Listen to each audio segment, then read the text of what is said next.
Have you ever looked at a classic Mustang and thought you knew every inch of it? What if I told you that one of the most famous movie cars of all time wasn't even what it claimed to be? The 1967 Shelby GT500, Eleanor from Gone in 60 Seconds, isn't just a movie car.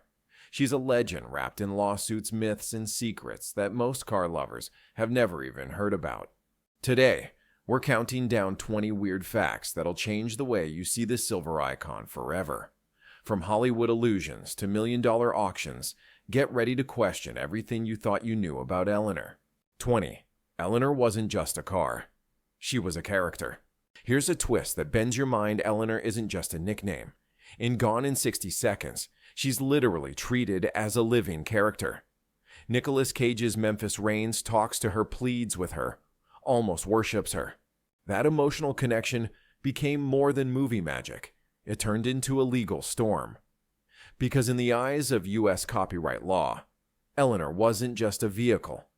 She was a character with intellectual property rights. When fans and builders began creating replicas, they weren't just copying a car. They were recreating a copyrighted persona. This sparked years of lawsuits forcing shops and collectors to rename their creations Gone in 60 Seconds Mustangs, just to stay safe. It's the strangest paradox in automotive history, a car with human-level legal protection. Can a car truly be a character? According to the courts, apparently yes. 19. None of the movie cars were real Shelbys. This one hurts for purists. Not a single Eleanor in the film was a genuine Shelby GT500. Each one started life as a standard 1967 Mustang fastback. Many were beat up, rusted, even leaking 289 engines. Cinema Vehicle Services performed what you might call automotive identity theft, turning ordinary Mustangs into Shelby imposters. But here's the irony: those fakes became more valuable than many real Shelbys. In 2020, one sold for an astonishing $805,500. It's like discovering your favorite designer bag was a knockoff, but somehow the knockoff became more iconic than the original. 18. The body kit that fooled the world was designed by Chip Foose. Before he became a TV star overhauling legend, Chip Foose helped design Eleanor's unforgettable look. Working from concept sketches by Steve Stanford, Foose created the aggressive front grille, flared fenders, and side exit exhausts that made Eleanor instantly recognizable. But most of those menacing details, pure Hollywood illusion. Many exhausts didn't even work, and several hood scoops were purely cosmetic. It was all smoke mirrors and genius. Foose mixed muscle car DNA into one perfect fantasy. So convincing, in fact, that an entire generation grew up thinking this was what a real Shelby GT500 looked like. 17. Nobody knows exactly how many Eleanors were built. Ask 5 experts how many Eleanors were made for the movie, you'll get 5 different answers. Some say 11. Others swear it was 12. Cinema Vehicle Services built a whole fleet of them, each for a specific job. 3 hero cars for close-ups, others as stunt doubles, background fillers, and a few doomed for destruction. The confusion comes from what counts as a build. Some were complete vehicles, others were just rolling shells. The record-keeping was chaos, as wild as the film's chase scenes. That mystery only fueled Eleanor's legend. Everyone wants to believe their car is one of the originals. But truthfully, no one knows for sure. 16. The engines were surprisingly ordinary. For a car treated like the crown jewel of the film, Eleanor's engine was underwhelming. Most cars ran standard 351 cubic inch Ford crate engines, not 427s or 428s. No exotic power plants, no wild modifications. They were simple, reliable V8s you could order from a catalog. But Hollywood didn't care about horsepower, they cared about perception. So through editing, sound effects, and a bit of post-production magic, Eleanor sounded like she had 1,000 horses under the hood. That iconic supercharger whine added in post. That roar that made your chest vibrate. A sound designer's masterpiece. It's proof that sometimes movie magic outruns raw power. 15. The Go Baby Go button was total Hollywood fantasy. Ah yes, the legendary red button that launched Eleanor like a rocket. Every fan remembers it, that chrome shift knob, that adrenaline rush. But in reality, the nitrous system was mostly fake. Some cars had mock installations, others just a button wired to nothing. Real nitrous doesn't work like a video game power-up. You don't just push it and instantly gain 50 mAh. Still, that tiny detail became an icon. Replica builders everywhere now include the Go Baby Go button as standard, even if it does absolutely nothing. Ironically, those high-speed nitrous scenes, they were often filmed at regular speeds then sped up in post. Movie illusion pure and simple. But it sure looked amazing. 14. The paint job created an entire industry. Before gone in 60 seconds. A gray Mustang with black racing stripes wasn't anything special. After the movie, it became a cultural phenomenon. That shade known as pepper gray wasn't even a Ford factory color. It was a custom blend made just for the film. But soon after the movie's release, paint shops across the country were flooded with requests for the Eleanor look. The color struck a perfect balance, aggressive but elegant. And those twin black stripes, they screamed speed. Within months, entire businesses were built around selling Eleanor replicas, most of which were just this paint job on a 67 fastback. Even today, there's no single correct pepper gray. It changes under every light from silver to charcoal, and somehow that inconsistency only made it more iconic. 13. Some Eleanors were built just to be destroyed. It hurts to even say it, but several Eleanors were created purely for carnage. Their only purpose to crash, burn, and die spectacularly on camera. These sacrificial cars were built cheap and hollow. Basic interiors, weaker engines, minimal safety, all so they could be wrecked in glorious slow motion. One was specifically made for the famous jump scene, others for chase impacts. It's strangely poetic building beauty just to destroy it. The craftsmen behind those doomed cars poured in the same passion as the heroes, knowing they'd end up in a scrapyard. Like monks creating sand mandalas only to sweep them away, they built perfection, destined for obliteration. 12. CGI and wire work made the impossible stunts look real. You thought those chase scenes were pure driving skill? Think again. Eleanor's breathtaking jumps and near misses were a cocktail of practical stunts, CGI, and wire work. Remember, this was the year 2000, early days for digital effects. The team used real cars for close-ups, then swapped in models or CGI for the truly dangerous shots. Wires pulled cars through intersections, then editors erased them frame by frame. Some mishaps even made it into the final cut. One stunt car spun wildly off plan and looked so real, the director kept it. That's how the illusion worked, blending chaos and control until viewers couldn't tell what was fake anymore. It's the perfect metaphor for Eleanor herself. Part machine, part myth, and completely unforgettable. 11. The interior was full of fake switches and useless gadgets. Step inside Eleanor and you'll find a cockpit that's part race car, part fantasy, and part nonsense. That Go Baby Go button wasn't the only trick inside.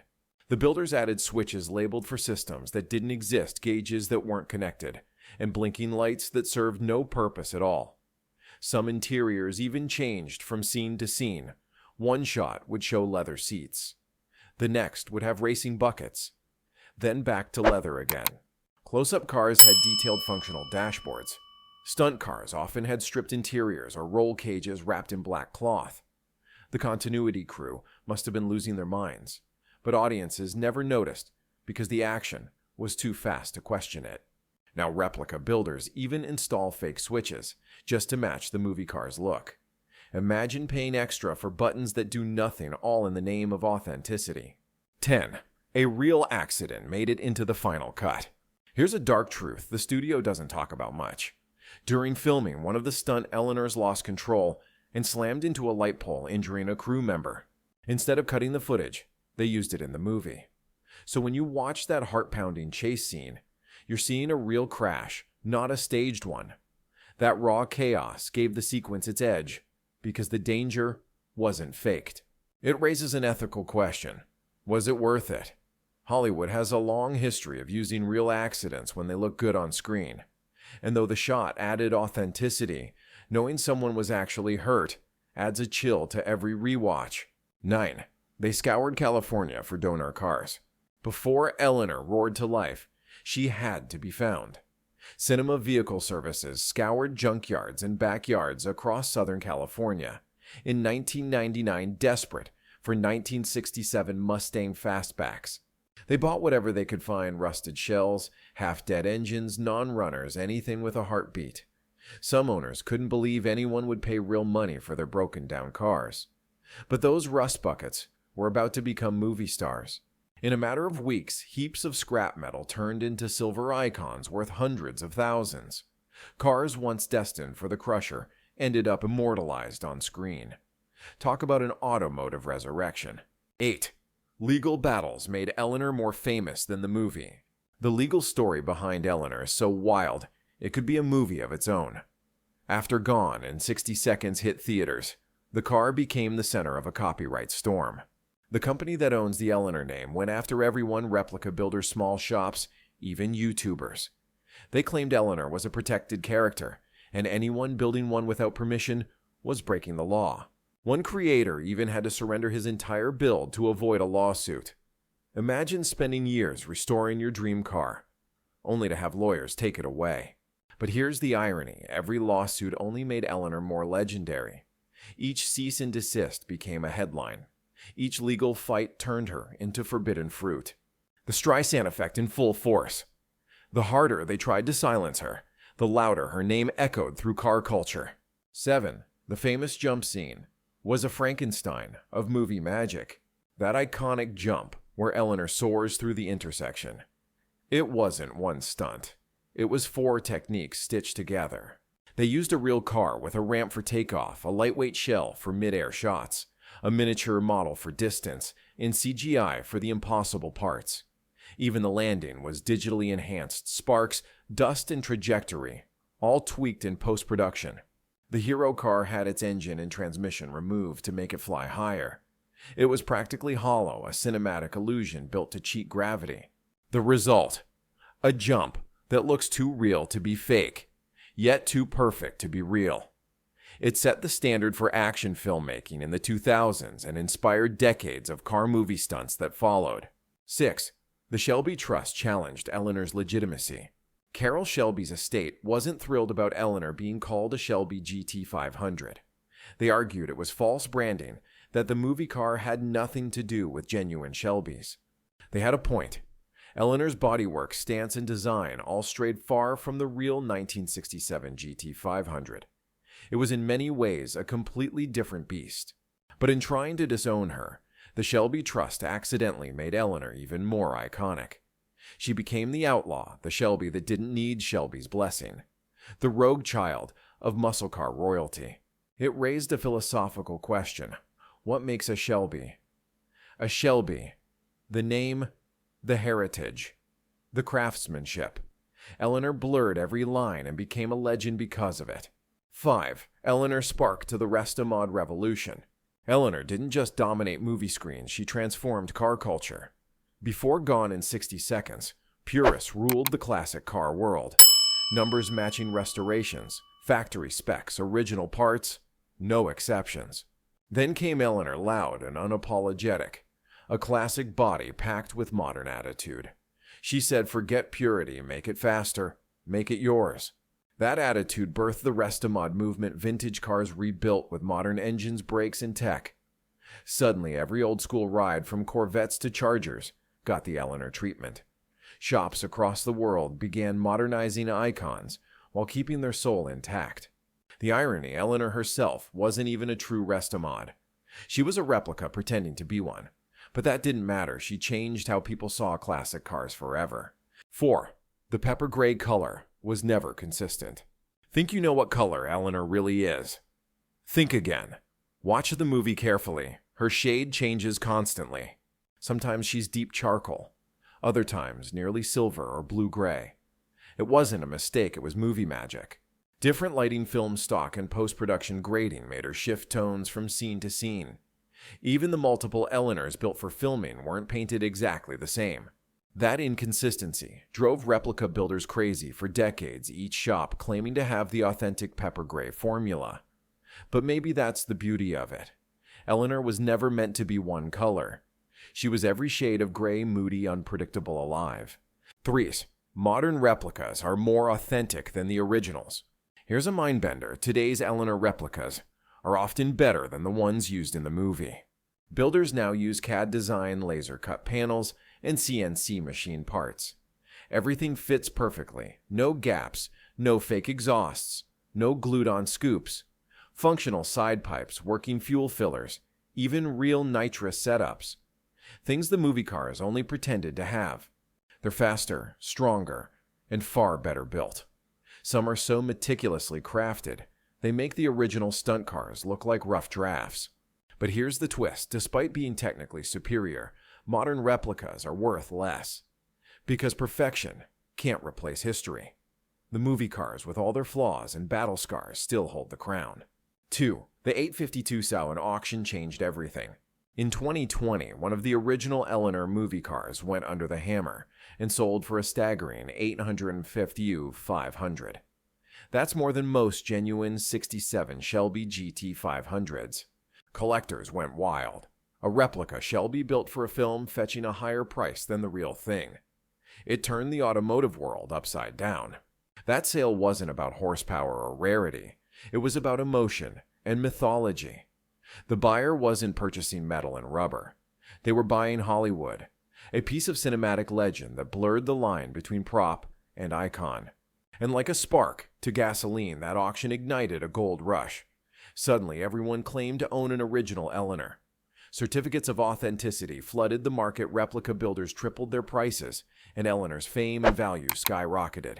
She had officially transcended the screen and entered legend. 1. Eleanor became a legal character. Only after the lawyers got involved. Here's the ultimate twist. Eleanor was never meant to be a character until lawyers realized they could make her one. The original Gone in 60 Seconds from 1974 had an Eleanor 2, just a yellow Mustang with a name. No personality, no emotional arc, no rights to protect. But after the 2000 remake exploded in popularity, attorneys moved in. They argued that Eleanor's unique look, the body kit, the paint the stripes, made her a distinct character, just like Mickey Mouse or Batman. And the court agreed. That ruling changed Hollywood forever. Suddenly, cars could be copyrighted characters, not just props, but entities with their own legal existence. It's poetic in a way.